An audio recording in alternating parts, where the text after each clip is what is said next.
And I just thought I'd make a video on still working on getting the next episode of my Spider-Man series up. So as you guys may know, the quarantine, a lot of people have been just watching streaming services such as Disney Plus. One of these people is me. I've been watching a lot of Spider-Man series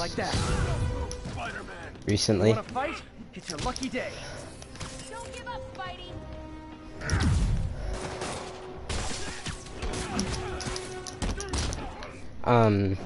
And I have been specifically watching Ultimate Spider-Man and Spider-Man Unlimited.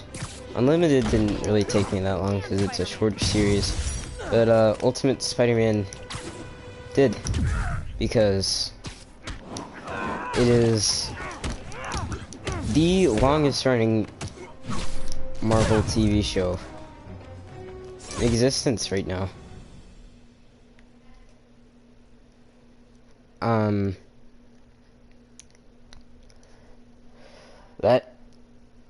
That list includes X-Men the animated series, Spider-Man the animated series, a lot of shows. It's the longest out of all of them. So yeah, oh,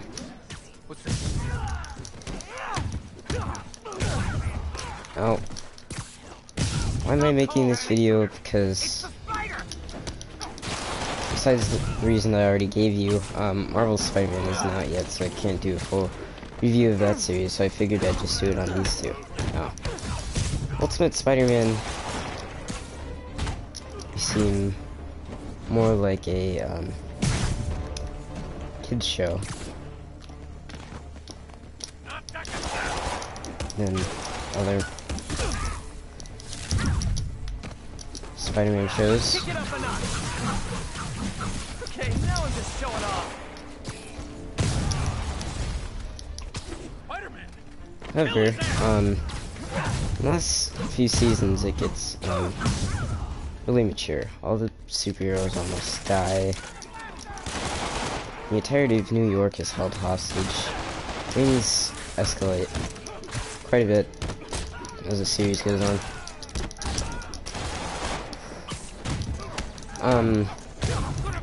Spider-Man Unlimited, that doesn't really happen. Same tone of the show is kept, which I think is fine, but the tone is not good. Or rather, the show is not good. In Ultimate Spider-Man, even though it may take a lot of liberties with that title of Ultimate Spider-Man, it still has a few things related, such as the look of Peter Parker, specifically his longer hair. The Goblin's look is partially inspired, even though this doesn't actually take place in the Ultimate Universe, because in the Spider-Verse crossover, it references the fact that the Ultimate Spider-Man exists in another universe. Also Spider-Man taking on part of a team, which I didn't really like, but as the series went forward, I got more and more used to it. Now in Spider-Man Unlimited, Spider-Man also is part of a team, but it's on another Earth that Spider-Man goes to rescue John Jameson. Also, I think this concept is really weird, because when you imagine Spider-Man, you don't imagine an alternate Earth or him in space at all. And that was one of the things really new with Infinity War, that we saw on the big screen, Spider-Man going to space, because that's not the usual Spider-Man setting.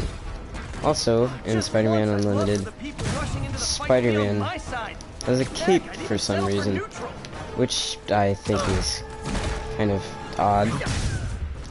But hey, it sets the show apart.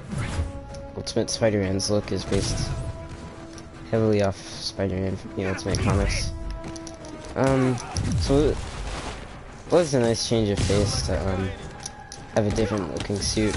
However, I don't think the cape works, as Peter B. Parker said in Spider-Man Into the Spider-Verse, Spider-Man just doesn't wear capes.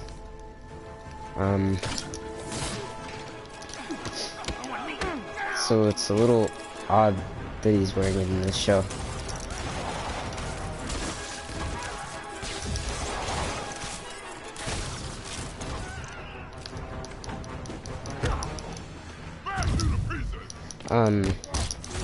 In addition to that, they tried to make new versions of characters on this Counter-Earth. Some that were strange, and wasn't personally a fan of a lot of them. I thought the Vultures was at least kind of interesting, but I didn't really like it. Also, the whole thing with, war between humans and animals, I didn't really find interesting.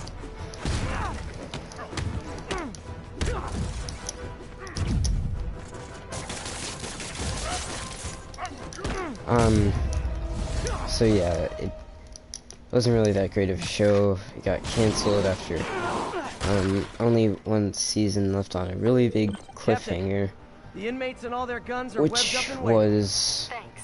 No way we could have taken them without Eddie collateral Brock damage. saying I hope that the locals since he appreciate you. was separated from the Venom symbiote again, that he had a failsafe plan, and that plan was going to destroy the entire planet they were on. Which I thought was an interesting setup, but it never really goes anywhere because the show was canceled. Unlike other Spider-Man shows that were canceled, specifically the other one that had one season, a very short one season, which was Spider-Man the New Animated Series, which is far superior to either of these shows. Spider-Man the New Animated Series ended with a cliffhanger, but it was also kind of fulfilling, like the one was that Spider-Man gave up being Spider-Man, and also, let's be honest, the New Animated Series was way better. I really hate that most of these shows end with cliffhangers, but Ultimate Spider-Man kind of rectifies that problem. I say kind of. It does end on a bit of a cliffhanger, but it also ties up a lot of loose ends. Which Spider-Man graduating from S.H.I.E.L.D. Academy, he's stopped Dr. Octopus and got Dr. Octopus to help out. And save the heroes, got his powers back after losing them the last episode. And the last two episodes of this show are really the best.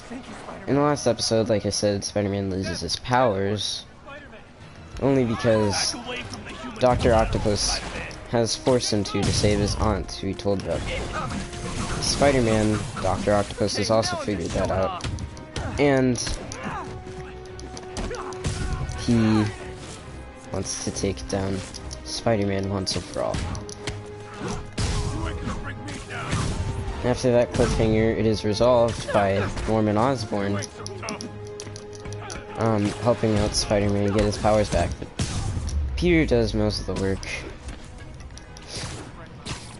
because he's a scientist and he figures out a way to get his powers back, and he does, and he manages to save everyone. Then Nick Fury confirms that Spider-Man has achieved his goal that he's been working towards this entire show, which is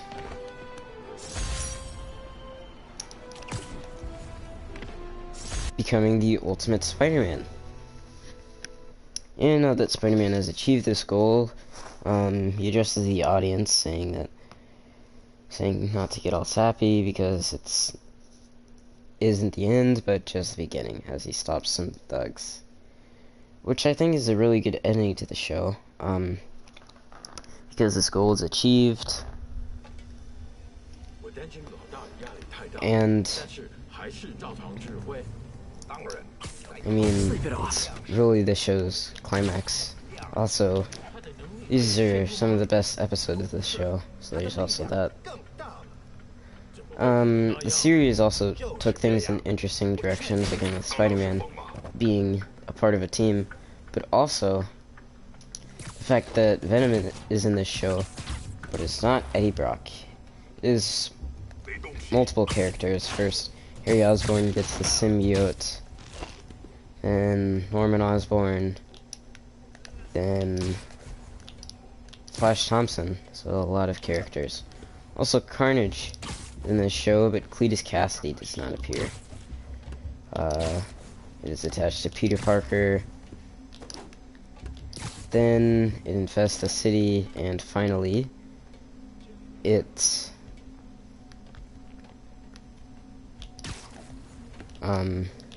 attaches to Mary Jane Watson, which is another interesting part of the show.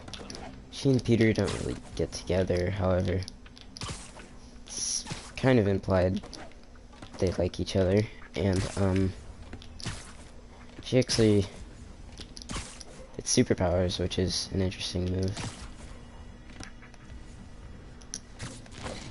This show took a lot of risks. Literally didn't see that coming. And a lot of these paid off. Spider-Man,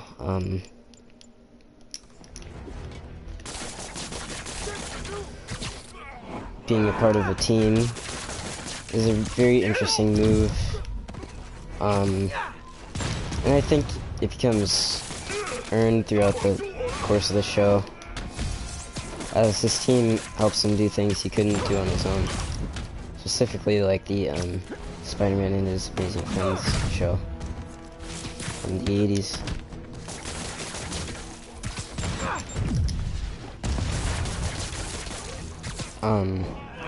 That show too, Spider-Man is a part of a team. But I think it's done better in this show. It also was the first Spider-Man show, and at the time of this recording only, to feature a Spider-Verse crossover that was actually based on the comic series. I know Spider-Man the Animated Series did it first, but that was not based off of it. Just came up with the idea on its own, which I think was a very great idea. But this show did the actual one based off the comics first. Also had the Contest of Champions, just like Spider-Man the Animated Series. And I think it's done better in Spider-Man the Animated Series, but it's still done well here. Overall, even though Ultimate Spider-Man may not be regarded as highly as some other Spider-Man shows, it is still definitely worth a watch. Time for a shift change, huh? Good. So if you're looking for new Spider-Man shows to watch, that should be one of them. Anyways, thank you guys for watching, and please stay tuned for the next episode in my Spider-Man series. From what I can see, it's more like illegal And weapons. I'll see you guys later. Come as a shock, but Remember, with great power comes great responsibility.